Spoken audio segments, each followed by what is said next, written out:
Hello guys, welcome to my channel finance with Samarth. तो आज Sunday का वक्त है, तो संडे के दिन कुछ एनालिसिस करते हैं जो मतलब आपको वैल्यू एडिशन भी होगा आपके नॉलेज में और आपको काम भी आएगा स्टॉक मार्केट में। तो सबसे पहले जो न्यूज़ थी बाज़ार की वो थी जो डोनाल्ड ट्रंप हैं जो प्रेसिडेंट ऑफ यूएसए हैं, तो उन्होंने चाइना पे ये बात की है कि चाइना पे 100% टैरिफ लगाएंगे from 1 November on all the goods, all the Chinese goods. तो what will be the impact of this. तो आप लोग सोचते होंगे यार क्या ये आदमी है, एक बार टैरिफ लगाता है फिर हटाता है, फिर लगाता है हटाता है। पहले इन्होंने अराउंड 55% का टैरिफ लगाया था, उसके बाद उन्होंने अराउंड 150% का टैरिफ चाइना पे लगाया था। फिर वहाँ से फिर से इन्होंने ज़ीरो किया और टाइम दिया चाइना को ट्रेड नेगोशिएट करने के लिए। सो अराउंड 3 महीने का टाइम दिया था, बट अभी फिर से इन्होंने 100% टैरिफ लगाने की बात की है चाइना पे फ्रॉम 1 नवंबर। ऐसा क्यों कहा उन्होंने, क्योंकि जो चाइना है, चाइना अभी जो उनके रेयर अर्थ मेटल्स है, जो उनका एक्सपोर्ट है रेयर अर्थ मेटल्स का, लाइक जो ये मैग्नेट एक्सपोर्ट करते हैं विच is used in the automobile industry और बहुत सारे इंडस्ट्री में ये यूज़ होता है। सेमीकंडक्टर मतलब एआई में भी यूज़ होता है। जो ये टरबाइंस बेचते हैं तो वो टरबाइंस भी यूज़ होते हैं for various purposes, like industry में यूज़ होता है for wind energy and for various manufacturing processes. तो चाइना ने कहा है कि वी विल कर्ब द जो एक्सपोर्ट्स है उस पर कंट्रोल लाएंगे हम। उसकी वजह से हम ट्रम्प जो है वो बहुत नाराज़ हो गए एंड उन्होंने ऐसा कहा है कि चाइना अभी ज़्यादा खुला नहीं है, ट्रेड टॉक अच्छे से कर नहीं रहा है, they are very restrictive in that trade talks. तो उसके वजह से वो खासा नाराज़ है। और also he has said that जो भी कंट्रीज़ को चाइना एक्सपोर्ट करता है रेयर अर्थ मैग्नेट्स जो हैं, जो स्पेसिफिकली इसकी बात हो रही है, तो ये मैग्नेट्स जो है चाइना का डोमिनेशन 90% है in the whole world in the production basically. तो ये जो प्रोडक्शन का कंट्रोल, पूरा सप्लाई चेन का कंट्रोल जो चाइना के पास है, so that makes it a more dominating player in this market. और बिना इसके जो ईवी प्रोडक्शन है वो होना पॉसिबल नहीं है, बिकॉज 90% अगर मार्केट शेयर किसी के पास हो और उसने अगर सप्लाई बंद कर दिया हो तो ऑब्वियसली वो जो इंडस्ट्री है, EV industry in other particular countries like US, like India में भी प्रॉब्लम हुआ था, तो that will not grow basically. तो अगर आपने देखा होगा तो इंडिया में भी जो बजाज है, बजाज कंपनी, बजाज ऑटो जो है, तो उनका जो ईवी मॉडल है चेतक, बजाज चेतक, तो वो भी जो चाइना की ईवी मैग्नेट्स है, चाइना के जो रेयर अर्थ मैग्नेट्स है जो ईवी में यूज़ होते हैं, तो उसका कर्व जब चाइना ने डाला था एक्सपोर्ट कर्व्स, तो उसके बाद जो इनकी प्रोडक्शन थी वो एकदम से गिर गई and they were unable to find any alternatives.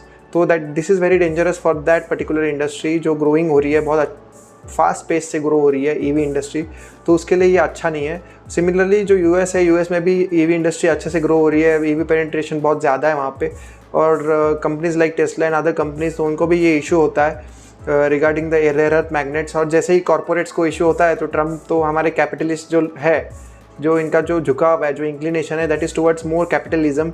तो जैसे ही कंपनियों को नुकसान होने लगता है तो ट्रम्प आ जाते हैं मदद करने एंड उन्होंने फिर से चाइना पे ये टैरिफ लगा दिया। तो अभी इसके इम्प्लीकेशंस क्या होंगे, तो basically this will affect all the countries. क्यों? बिकॉज चाइना का जो ट्रेड सरप्लस है with the US, that is around 250 to 300 billion dollars. तो बेसिकली इतने साल से चाइना करता क्या था, तो चाइना जो इन्फ्लेशन है, तो इन्फ्लेशन एक्सपोर्ट करता था बेसिकली। तो अभी व्हाट इज़ इन्फ्लेशन एक्सपोर्ट, तो क्या होता था, सारे कंट्रीज़ जो है चाइना में माल बनाते थे, जैसे गुची का बैग हो या लुई फिलिप का बैग हो या जो बहुत सारे बैग हैं जो बहुत प्रीमियम है, तो वो चाइना में बनाते थे। तो और जैसे मैन्युफैक्चरिंग हो, जैसे कार हो, मैग्नेट्स हो, या जो भी मोटर हो, जो भी हाई एंड मैन्युफैक्चरिंग है, जैसे सेमीकंडक्टर्स हो, तो ये सब चाइना में बनता था। और चाइना ये बहुत लो कॉस्ट में बनाता था। और लो कॉस्ट में ये कैसे बनाता था, बिकॉज उनके पास जो मैन पावर था, that was they have a huge man power, और जो लेबर कॉस्ट है दैट इज़ वेरी लेस। तो जब स्केल पे काम होता है तो इकोनॉमीज ऑफ स्केल, जैसे हमने पढ़ा है कि कोई भी चीज़ अगर आप इकोनॉमी मतलब लार्ज स्केल पे बनाओगे तो पर यूनिट कॉस्ट जो होता है तो दैट विल डिक्रीज। तो इसकी वजह से जब ये एक्सपोर्ट करते हैं, ये जो गुड्स इन्होंने बनाया है, तो एक्सपोर्ट जब करेंगे तो ये लो कॉस्ट पे एक्सपोर्ट होता है in other countries like US, India और बहुत सारे कंट्रीज़ ऐसे। तो इसके वजह से क्या होता है, लो कॉस्ट पे जो एक्सपोर्ट होता है, तो लो कॉस्ट की वजह से जो inflation in that particular country that will decrease.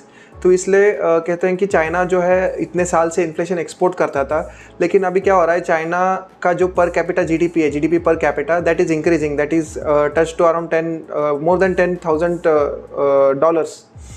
तो इसकी वजह से क्या हो रहा है, जो लेबर कॉस्ट है तो वो अभी कम नहीं है वहाँ पे, लेबर कॉस्ट बढ़ गया है वहाँ पे। एंड ऑल्सो टेक्नोलॉजी आई है, तो that has compensated to some extent, but still labour cost वहाँ पे ज़्यादा हो गया है। तो अभी इतने साल से जो ये इन्फ्लेशन एक्सपोर्ट करता था, बट अभी ये हो नहीं रहा है वैसे। और अगर आप फिर से इस पर टैरिफ डालोगे, जैसे ट्रंप ने टैरिफ इम्पोज किया है चाइना पे 100% इफेक्टिव फ्रॉम 1 नवंबर, तो उसके बाद क्या होता है, जो ये गुड्स होंगे यूएस में जो आएंगे, ये एट हायर कॉस्ट आएंगे। अब अगर ये हायर कॉस्ट पे गुड्स यूएस में एंटर कर गए हैं, तो जो इन्फ्लेशन है दैट विल अगेन इंक्रीज। अब अगर इन्फ्लेशन इंक्रीज़ हो गया, तो as we have studied in our previous videos, जब इन्फ्लेशन इंक्रीज़ होता है तब जो अपने जो फेडरल रिज़र्व है, जो जेरेमी पावेल है, फिर उनको नोटिफिकेशन आ जाता है कि यार इन्फ्लेशन इंक्रीज़ हो गया है तो कुछ करना पड़ेगा, तो उनको इंटरेस्ट रेट घटाना पड़ता है। लेकिन अगर इंटरेस्ट रेट बढ़ाना पड़ता है, क्योंकि इन्फ्लेशन बढ़ रहा है आपका, तो आपको इंटरेस्ट रेट बढ़ाना पड़ेगा। लेकिन क्या होता है, जेरेमी पावेल खुद मतलब बहुत सारे दुविधा में है। यूएस की जो इकोनॉमी है उसमें जो जॉब क्रिएशन हो रहे हैं, so that is very low compare to what was there in previous year या प्रीवियस मंथ बोल सकते हैं। तो दैट इज़ कंटिन्यूसली डिक्रीजिंग। तो उसकी वजह से क्या हो रहा है, जो जेरेमी पावेल बेसिकली दो चीज़ें देखते हैं। कोई भी फेडरल रिजर्व का जो गवर्नर होता है, they basically look at two things. First is the job creation data, जो बहुत इंपॉर्टेंट है। Second is the inflation data. तो इन्फ्लेशन आपका बढ़ जाएगा चाइना का, अगर चाइना से आपने जो माल लेना बंद कर दिया, दैट इज़ इम्पोर्ट को आपने कर्ब कर लिया और टैरिफ लगा दिया, तो आपका इन्फ्लेशन बढ़ जाएगा। लेकिन जो जॉब्स हैं, जॉब्स कंटिन्यूसली डिक्रीज़ हो रहे हैं वहाँ पे, तो उसकी वजह से जो इकोनॉमी है, तो उसमें जेरेमी पावेल खुद बौखला जाएंगे कि यार करना क्या है। क्योंकि इतने साल से क्या होता था, इन्फ्लेशन अगर आपका बढ़ रहा है तो आपके जो जॉब क्रिएशंस थे वो भी धीरे धीरे डिक्रीज़ होते थे। सॉरी, उल्टा बोल रहा हूँ मैं। जब इन्फ्लेशन नीचे गिरता था तो आपके जॉब जो क्रिएशंस है तो वो धीरे धीरे कम होते थे, तो जेरेमी पावेल आते थे और रेट कट करते थे। लेकिन अभी क्या हो रहा है, two things, that is job creation and inflation are going in opposite roads. तो अभी ये जब, तो कौन से डेटा को कितना इंपॉर्टेंस देना है, so that becomes difficult for the Jeremy Powell, जो फेडरल रिजर्व के चेयरमैन है। तो और एक क्या होता है, जो यूएस शटडाउन है, आपको पता होगा कि यूएस गवर्नमेंट शटडाउन हो गया है, तो इसके वजह से एक अलग ही चीज़ें चल रही हैं। जो अभी अगर शटडाउन हो गया है, तो जो ये डेटा होता है, जो स्टैटिस्टिकल डेटा होता है, लाइक इन्फ्लेशन और ये सारे जो होलसेल इन्फ्लेशन, जॉब्स का डेटा, जॉब क्लेम का डेटा एक्सेट्रा, तो ये सारे डेटा अभी टाइम पे आ नहीं रहे हैं, बिकॉज ये गवर्नमेंट का काम है और गवर्नमेंट खुद शटडाउन पे है। तो ऑलरेडी ये जो मतलब इन्फॉर्मेशन है, ये डिले से आ रहा है, आने वाला है। तो उसके वजह से क्या होता है कि जो फेड में बैठे हैं, जो Jeremy Powell and other governors हैं, चेयरमैन हैं, तो उनका they are not able to take the decision and it will be difficult for them to conclude and come to a particular decision। तो देखते हैं क्या होता है आगे। लेकिन चाइना बहुत मतलब स्ट्रेंथ और रेजिलियंस से खड़ा है यूएस के सामने। यूएस की कोई बात वो नहीं मान रहा है, और चाइना आँख से आँख, जो लाल आँख है, रेड आई, तो लाल आँख यूएस को दिखा रहा है। वैसे लाल आँख कोई और दिखाने वाला था चाइना को, इंडिया से ही है वो भी, बट छोड़ो वो बात नहीं करते। बट चाइना जो है वो यूएस को लाल आँख दिखा रहा है। तो उसकी वजह से होता क्या है, यूएस की कोई बात सुन नहीं रहा है, तो इसलिए जो यूएस प्रेसिडेंट है वो बहुत बौखला गए हैं। He is furious about China, क्योंकि चाइना का कंट्रोल उन पे नहीं है अभी। चाइना खुद अलग ही रोड पे चल रहा है, क्योंकि चाइना जो है पूरे वर्ल्ड को खुद पे डिपेंडेंट कर लिया है। जो भी मैन्युफैक्चरिंग है, सो मैन्युफैक्चरिंग का अगर शेयर देखोगे चाइना का in the world, so that is around 30-35%। तो एग्जैक्ट बोलो तो 31% शेयर है मैन्युफैक्चरिंग का चाइना का। So that is number 1 in the whole world. और सेकंड जो है यूएस आता है, और थर्ड जापान आता है, और उसके बाद इंडिया आता है। तो इंडिया पहले ये 14th नंबर, इंडिया 5th आता है। तो इंडिया पहले 14 नंबर पे था, वहाँ से वो 15th आ गया है, वहाँ से वो 5th आ गया in the last 30 years with a share of around 3.1% कुछ है। सो इंडिया ऐसा नहीं कि डेवलप कर रहा है, बट स्लो पेस से कर रहा है। 30 ईयर्स में ये जो शेयर है इन द ग्लोबल मैन्युफैक्चरिंग, तो ये डबल हो गया है। देखते हैं आगे ये और अच्छा हो जाएगा। तो ये इंपॉर्टेंट खबर थी between US and the China, जिसका इम्पैक्ट पूरे वर्ल्ड पे होगा। इन्फ्लेशन फिर से बढ़ सकता है और इन्फ्लेशन बढ़ेगा तो रेट कट को कम करना पड़ेगा, बट रेट कट अगर कम करोगे, रेट कट को बढ़ाना पड़ेगा, और अगर रेट कट बढ़ाओगे तो जॉब्स पे असर होगा। तो लेट्स सी कि अभी ये बहुत चैलेंजिंग सिचुएशन है टू जेरेमी पावेल। और ये भी बोलते हैं कि यूएस में जो एआई का ग्रोथ है, अगर आप उसको साइड में रखोगे तो उसके अलावा जो ग्रोथ है, like industrial growth and all, मतलब अलग जो ग्रोथ है एक्सक्लूडिंग एआई, तो that is close to just 0.14%। तो ये कभी भी नेगेटिव आ सकता है, और शायद आ जाएगा, क्योंकि चाइना का जो मतलब अभी चाइना पे टैरिफ लगेगा, उसकी वजह से फिर से जीडीपी पे अफेक्ट होगा और टैरिफ बढ़ जाएगा। सो रिसेशन ऐसा लगता है कि आ जाएगा, नज़दीक में है, very close. But let's see, Donald Trump जो है बहुत कैपिटलिस्ट है, वो कुछ भी करेंगे लेकिन स्टॉक मार्केट को कभी गिरने नहीं देंगे। वोलेटिलिटी उनके टाइम बहुत बढ़ती है, that will always range from may be 15 to 25 या 15 के अबाव ही होती है, बिकॉज वो ऐसे नहीं है कि शांत किस्म के इंसान है, वो हमेशा कुछ ना कुछ बातें करते ही रहते हैं। तो उसकी वजह से क्या है, वोलेटिलिटी चलती रहेगी, ऊपर नीचे होती रहेगी। बट जो स्टॉक मार्केट है वो संभला रहेगा, वोलेटाइल रहेगा, but it will always go up, ऐसे जो देखा गया है, मैंने जो ऑब्जर्व किया है। So this was about US and China, जिसका अफेक्ट इंडिया को भी हो सकता है। और चाइना ने इंडिया को भी बोला है कि आप जो ये इंपोर्ट कर रहे हो रेयर अर्थ मैग्नेट्स और जो भी मोटर्स है, तो इसका यूज़ कहाँ पे है, तो इसका लाइसेंसिंग बहुत स्ट्रिक्ट किया है चाइना जानना चाहता है कि आप जो ये इंपोर्ट कर रहे हो तो ये कहाँ यूज़ कर रहे हो, इसको आप यूएस या किसी और कंट्री को एक्सपोर्ट तो नहीं कर रहे हो। तो ये सब इन्फॉर्मेशन चाइना कलेक्ट कर रहा है। सो दैट्स व्हाट मीन्स, जब आप एक अच्छे डोमिनेटिंग पोजीशन पे हो, तो that's what basically people do, and the same thing is China doing. क्योंकि चाइना ने इस पर बहुत सारा काम किया है, पिछले 10-15 साल से चाइना ये करते आ रहा है। और ये अगर आपको रेयर अर्थ मैग्नेट्स का पूरा इकोसिस्टम डेवलप करना हो, तो it will take around 10 to 15, it will take around 6 to 7 years to develop this whole supply chain. और उसके बाद चाइना फिर कुछ और लेके आएगा, फिर that will be difficult to digest for the whole world. तो देखते हैं क्या होता है।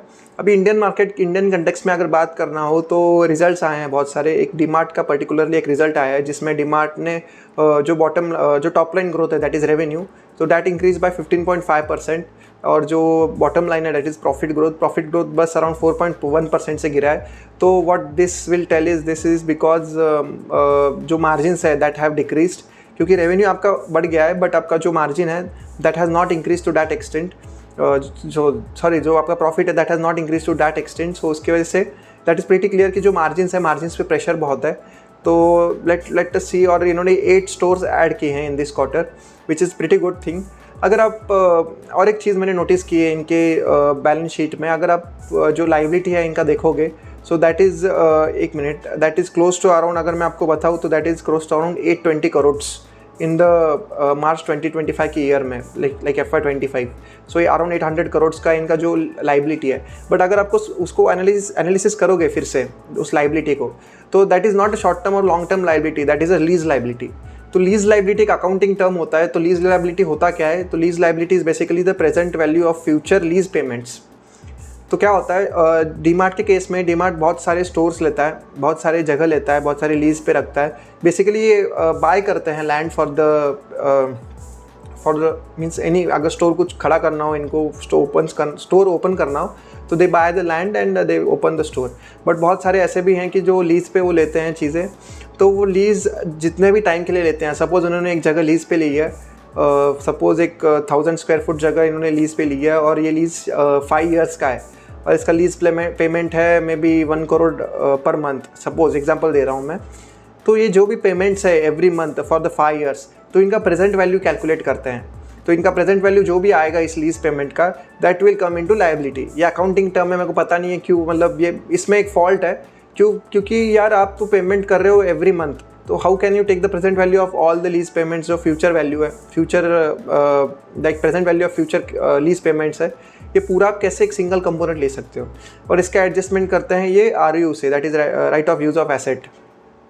तो बेसिकली क्या करता है, ये कंपोनेंट वो ऐड करते हैं एसेट में। तो जैसे जैसे आप लीज भरते हो, ईच मंथ 1 करोड़ भर दिया सपोज, तो उसका ही कंपोनेंट वो जो ROU है वो भी डिक्रीज़ कर देते हैं इन द एसेट साइड।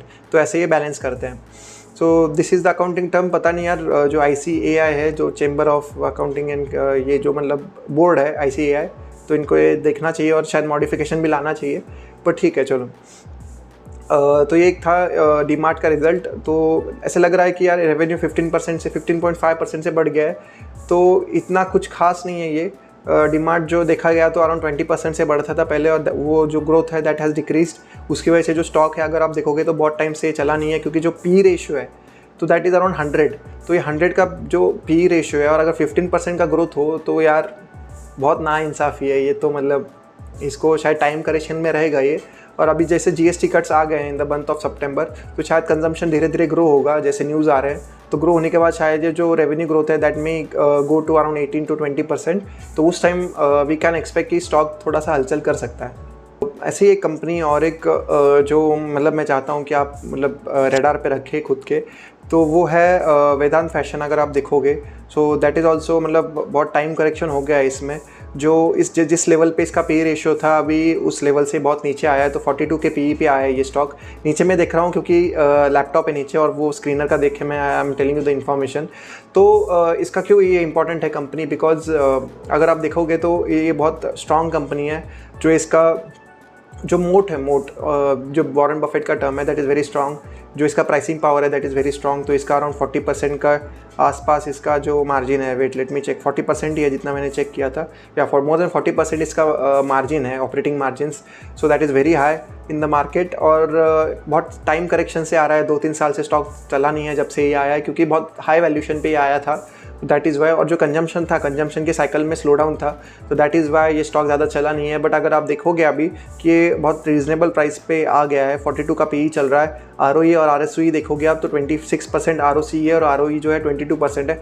तो इस कंपनी में ROE बहुत इंपॉर्टेंट है, because that is this is not capital intensive company.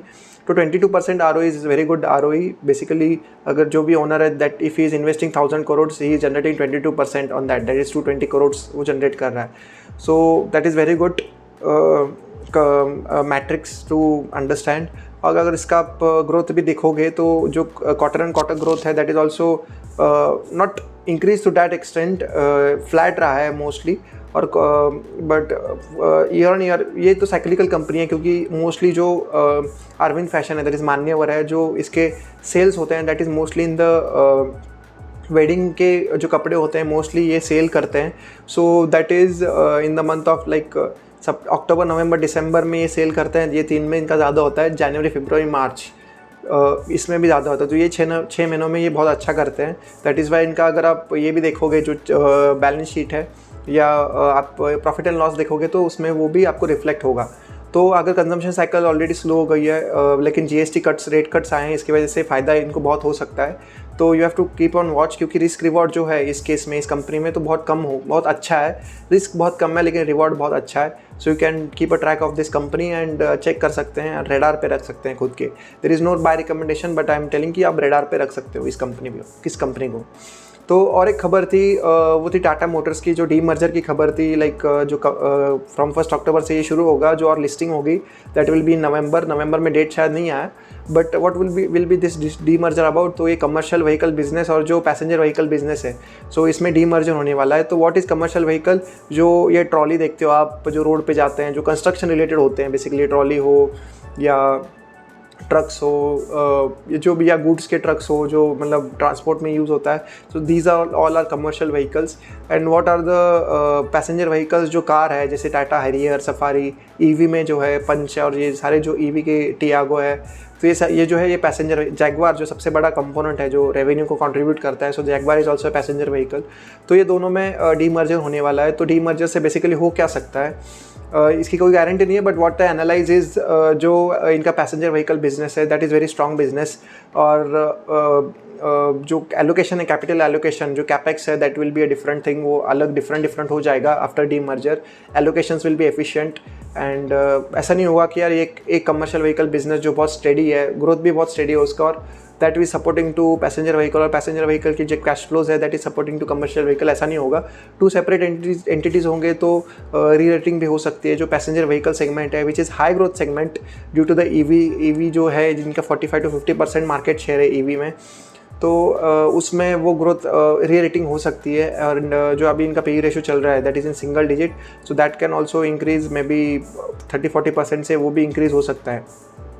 So this is one thing. उसके अलावा जो है जो जैगवार में इश्यूज़ थे that will not go into the commercial vehicle business, क्योंकि जैगवार में जो साइबर अटैक हुआ था रिसेंटली, तो जैगवार बहुत कैपिटल इंटेंसिव है, जो यूके में चलता है, उसका रेवेन्यू कंट्रीब्यूशन बहुत ज़्यादा है in the Tata Motors business. So अगर देखोगे 60-70,000 करोड़, तो उससे ही more than that basically 80,000 crore के आसपास उसका ही रेवेन्यू है, और उसका ही प्रॉफिट बहुत इंपैक्ट करता है। अगर उस बिज़नेस में कुछ इश्यू हो तो डायरेक्ट प्रॉफिट पे इम्पैक्ट आता है और डायरेक्ट कैश फ्लो पे इम्पैक्ट आता है। So this after D merger जो कमर्शियल व्हीकल बिजनेस है, तो जिन लोगों को स्टेडी इनकम चाहिए या स्टेडी ग्रोथ चाहिए या मतलब ज़्यादा वोलेटिलिटी पसंद नहीं है, so they can invest in these commercial vehicle business, और उनको इंटरेस्ट है कि टाटा जो ब्रांड वैल्यू है उसमें अगर इंटरेस्ट हो तो दे can invest in commercial vehicle business. But अगर और जो लोगों को थोड़ा ग्रोथ चाहिए और वोलेटिलिटी तो है इसमें पैसेंजर व्हीकल में, that is because that is not cyclical business. जो कमर्शियल बिजनेस है दैट इज साइक्लिकल बिजनेस। तो ये जब चलता कब है कमर्शियल बिजनेस, जब गवर्नमेंट एक्सपेंडिचर बड़ा हो, जब रोड्स ब्रिजेस कंस्ट्रक्शन बहुत ज़्यादा हो, तो कमर्शियल बिजनेस बहुत अच्छे से चलता है। So that is why that is cyclical. But in case of passenger vehicle that is not cyclical.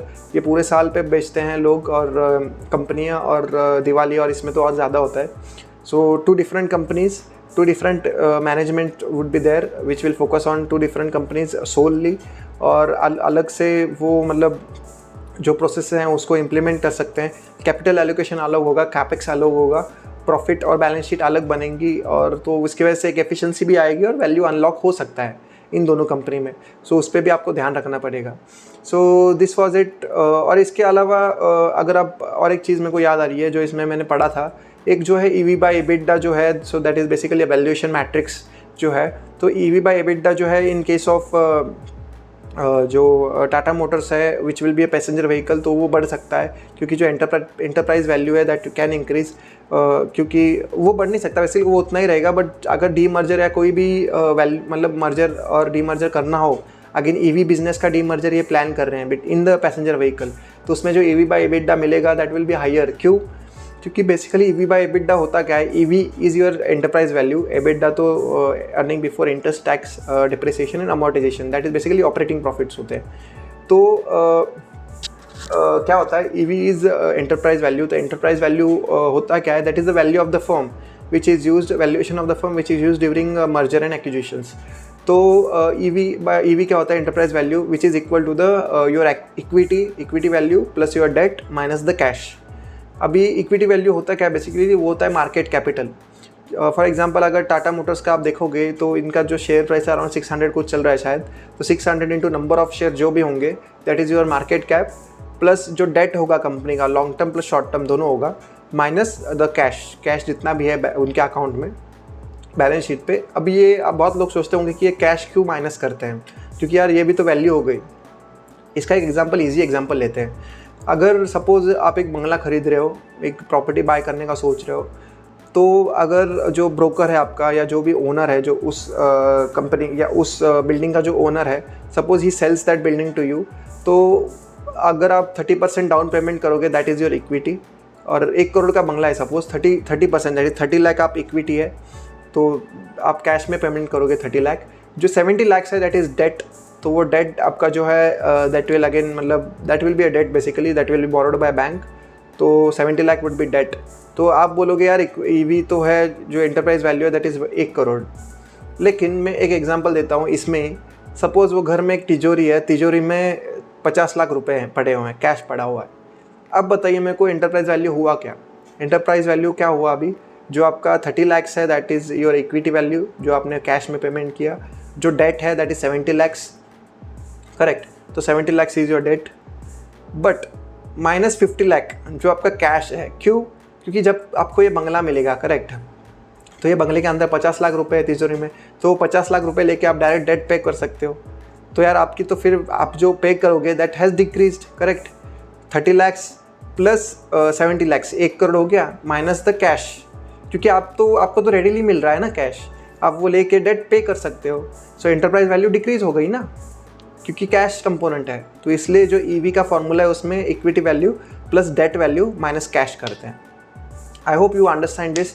ऐसे ही फाइनेंस के कंसेप्ट अगर मैं आपको मतलब धीरे धीरे बताऊंगा, जैसे ही मतलब आपको कुछ डाउट्स भी हो इसमें, तो please comment that so that we can add this and I can answer those doubts. And ऐसे ही बहुत सारे फाइनेंस कंसेप्ट्स मैं आगे की वीडियो में लाऊंगा। So please subscribe to my channel and like my channel. तो मिलते हैं आगे फिर से और बहुत अच्छे न्यूज़ से आते हैं, बहुत अच्छे लर्निंग से फिर से मिलते हैं। I will try to give more value addition in this video so that जो मेरी ऑडियंस है they understand this in very simple term. और कुछ भी डाउट होगा you can comment that and I will be happy to answer that. चलो ठीक है, बाय बाय, टेक केयर.